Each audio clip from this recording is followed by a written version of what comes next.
Right breaking news చూస్తున్నాం. అనకాపల్లి జిల్లా పరవాడ మండలంలోని వెన్నెలపాలెం గ్రామంలో వినాయక చవితి సందర్భంగా టీడీపీ వైసీపీ వర్గాల మధ్య వివాదం చోటు చేసుకుంది.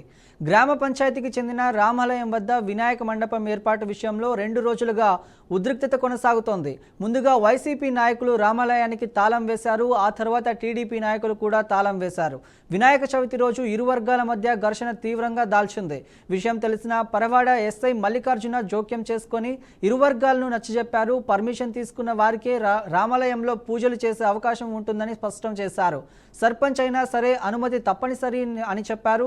తర్వాత ముందుగానే పర్మిషన్ తీసుకున్న టీడీపీ నాయకులే రామాలయంలో మొదట వినాయక పూజలు నిర్వహించారు.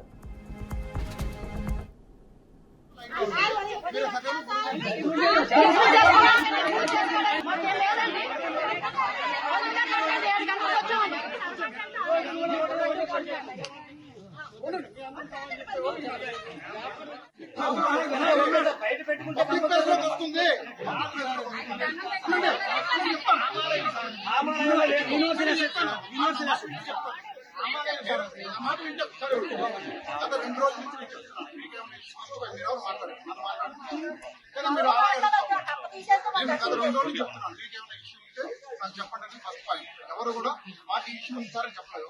తర్వాత 2వ పాయింట్ రాత్రి ఆయన చేసి మీరు అప్రూవల్ కావాలంటే పెట్టుకోండి, అప్రూవల్ అవసరం లేదు సార్, అప్రూవల్ లేదంటే మీరు పెట్టుకోండి, వాళ్ళు పెట్టారు చెక్ చేసుకున్నాం మేము, పెట్టుకుంటే అప్పుడు ఎవరు చేయాలి ఏమైనా ఉంటే అప్పుడు మీరు చూసుకోవచ్చు అని కూడా చెప్పాను. మరి మీకు అంత అవకాశం మీకు ఇచ్చినప్పుడు మీరు చేసుకోకుండా ఈ రోజు మమ్మల్ని అంటే ఇక్కడ ఆధార్ ఉంటే లాండారు కాకపోతే చెప్తుంది.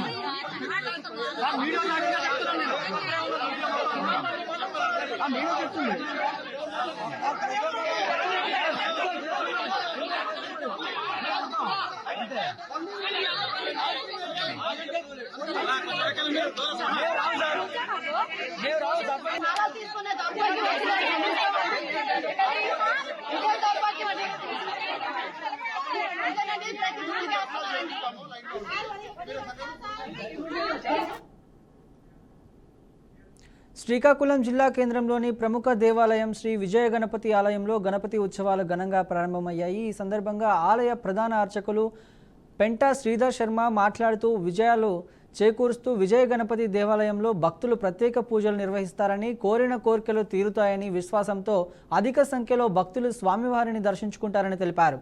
నవరాత్రి ఉత్సవాలు ప్రత్యేక పూజలు జరుగుతాయని, ప్రత్యేక అలంకరణలు, హోమాలు, గణపతి దీక్షలు జరుగుతాయని తెలిపారు. ఈరోజు 300 మంది భక్తులు ఆలయంలో వినాయకుడిని మాలాధారణ చేస్తారని, వినాయకుడితో ఉత్సవాల్లో 9వ రోజున స్వామివారిని నావావళి నదిలో నిమజ్జనం చేస్తారని భక్తులందరూ కార్యక్రమంలో పాల్గొని ఆలయ ప్రధాన అర్చకులు తెలియజేశారు.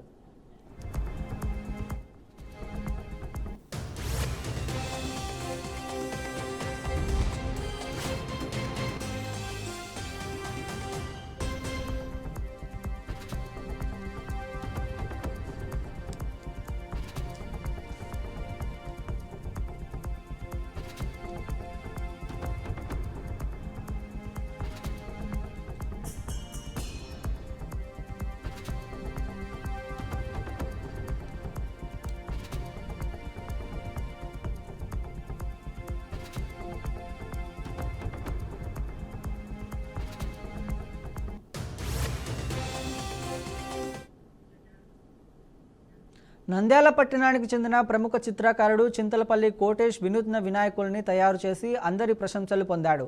వినాయక చవితి పండుగను పురస్కరించుకొని పెన్ను క్యాప్పై మైక్రో బ్రష్ ద్వారా వాటర్ కన్సల్ట్తో 60 సూక్ష్మ గణపతుల్ని రూపొందించాడు. వివిధ రూపాల్లో ఉండే గణపతులను 2 గంటల వ్యవధిలోనే 60 సూక్ష్మ చిత్రాల గణనాథులను వేశాడు.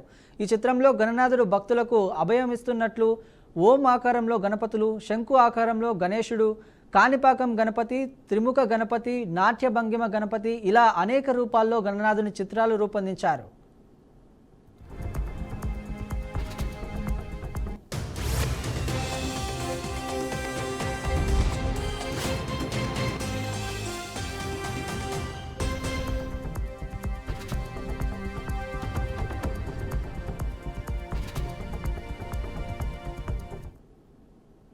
స్వీకరించుకొని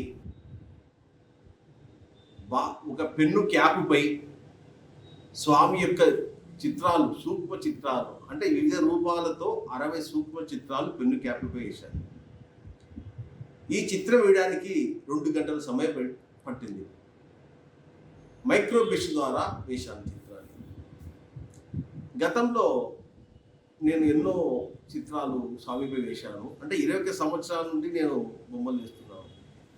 కానీ ఈసారి మైక్రో బ్రష్ తీసుకొని ఈ విధంగా 60 సూక్ష్మ చిత్రాలు వేశాను.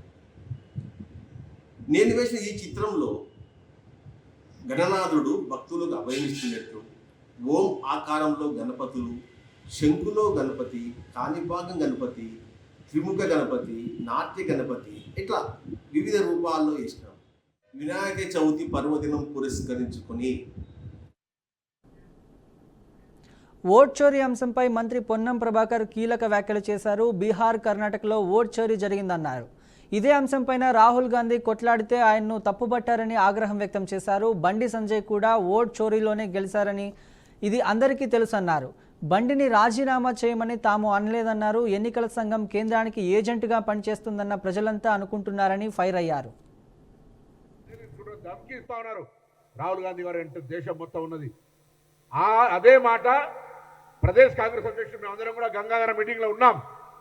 మా పార్లమెంట్ నియోజకవర్గం చొప్పదండి నియోజకవర్గంలో జరిగినటువంటిది ఒకటే మాట అన్నారు, ఇక్కడ బండి సంజయ్ కూడా దేవుడి పేరు మీద గెలిచినాడు, భారతీయ జనతా పార్టీ దేవుడిని రాజకీయాలకు వాడుకుంటా ఉంది, ఇక్కడ ఓటు చోరీ జరిగి ఉండే అవకాశం ఉంది, జరిగి ఉండొచ్చు, ఆ ఓటు చోరీ మీద వీళ్ళు గెలిచి ఉండొచ్చు అంటే మేమంతా గెలవలేదని చెప్పు, గెలిచుంటే విచారణ చేయమని ఎన్నికల కమిషన్ అడుగు, అసెంబ్లీ రద్దు చేయమంటే మూర్ఖంగా ఇదే పద్ధతి భారతీయ జనతా పార్టీలు అంతా.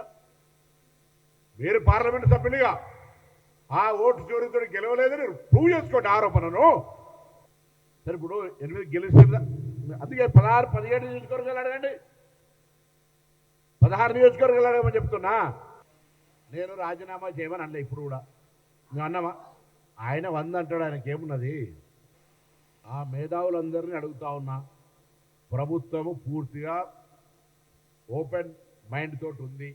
రాహుల్ గాంధీ గారు దేశవ్యాప్తంగా ముఖ్యంగా బీహార్ రాష్ట్రంలో, కర్ణాటక రాష్ట్రంలో, రాజన్న సిరిసిల్ల జిల్లాలో ఏర్పడిన భారీ వర్షాల కారణంగా కొన్ని ప్రాంతాల్లో వరదలు బీభత్సం సృష్టించాయి. పశువులు మేపేందుకు వెళ్లిన పశువుల కాపర్లు ఎగువ మానేరులో చిక్కుపోవడంతో అధికారులు హుటాహుటిన స్పందించారు.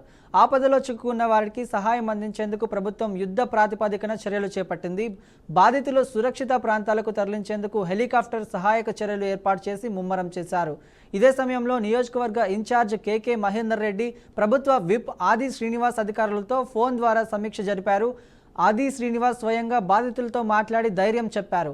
అలాగే మంత్రులు పొన్నం ప్రభాకర్, తుమ్మల నాగేశ్వరరావుతో బాధితులను మాట్లాడించారు. బాధితులను సురక్షితంగా ఇంటికి చేర్చే బాధ్యత ప్రభుత్వందని మంత్రి పొన్నం హామీ ఇచ్చారు. మాట్లాడుతున్నా లైట్ రూమ్ లో మంత్రి పొన్నం ప్రభాకర్ ఉన్నారు, మహేంద్ర ఉన్నాడు, మీకు హెలికాప్టర్ కోసం వాళ్ళు మాట్లాడుతున్నారు. ఒక నిమిషం నుండి మాట్లాడుతున్నారు. అన్న మహేష్ రేళ్ళకి వచ్చిండు, గడ్డ మీద ఉన్న మహేష్.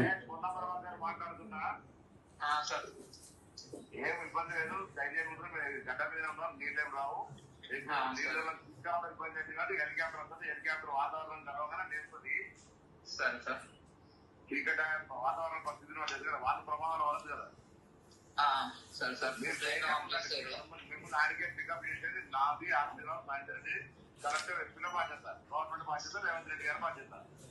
సరే సార్, ధైర్యం ఉండాలి. మరి నీళ్ళ ఇబ్బంది లేదు, కొట్టుకోపోరు, గడ్డ మీద ఉన్నారు. సరే సార్, గడ్డ మీద ఉన్నాయి ఇక్కడ. సరే ఓకే, మరి ధైర్యం మీకు మెయిన్ ధైర్యం ఉండాలని చెప్పడానికి ప్రయత్నం. సరే సార్, నేను ఆదిశ్వాస్ మాట్లాడుతున్నా లైట్ రూమ్ లో మంత్రి పొన్నం. జోగులాంబ గద్వాల్ జిల్లా పోలీసులు మరోసారి అక్రమ ఇసుక రవాణాపై సీరియస్ అయ్యారు. ఏపీలోని తాడిపత్రి నుంచి తక్కువ ధరకు లోడ్ చేసిన 5 లారీలను తెలంగాణలోని పుల్లూరు టోల్ ప్లాజా వద్ద పోలీసులు పట్టుకున్నారు. హైదరాబాద్ వైపు వెళ్తున్న సమయంలో ఇవి పోలీసులకు చిక్కాయి. చట్టాన్ని ఉల్లంఘించి ఇసుకను అక్రమంగా తరలిస్తే వాహనాలను సీజ్ చేసి కఠినంగా చర్యలు తీసుకుంటామని అలంపూర్ సిఐ హెచ్చరించారు. అక్రమ రవాణా నిరోధక రాత్రివేళ పెట్రోలింగ్ ప్రత్యేక దళాలు ఏర్పాటు చేసి ఎప్పటికప్పుడు పోలీస్ శాఖ నిఘా వేస్తుందన్నారు.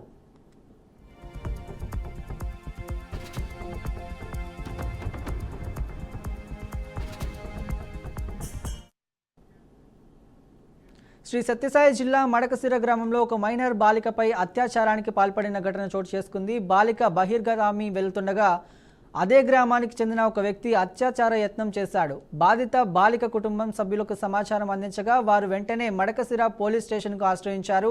అయితే పోలీసులు తక్షణ చర్యలు చేపట్టకపోవడంతో బాధిత కుటుంబం స్టేషన్ ఎదుట ఆందోళన చేశారు. దీంతో బాధిత కుటుంబ సభ్యులు శ్రీనగర్ సిఐ నాగేష్తో సంప్రదించి కేసు నమోదు చేయమని ఆదేశించారు. వారి ఆదేశాల మేరకు పోలీసులు బాధితులకు ఫిర్యాదు స్వీకరించి కేసు నమోదు చేసి పరారీలో ఉన్న నిందితుడిని పట్టుకోవడానికి గాలింపు చేపట్టారు.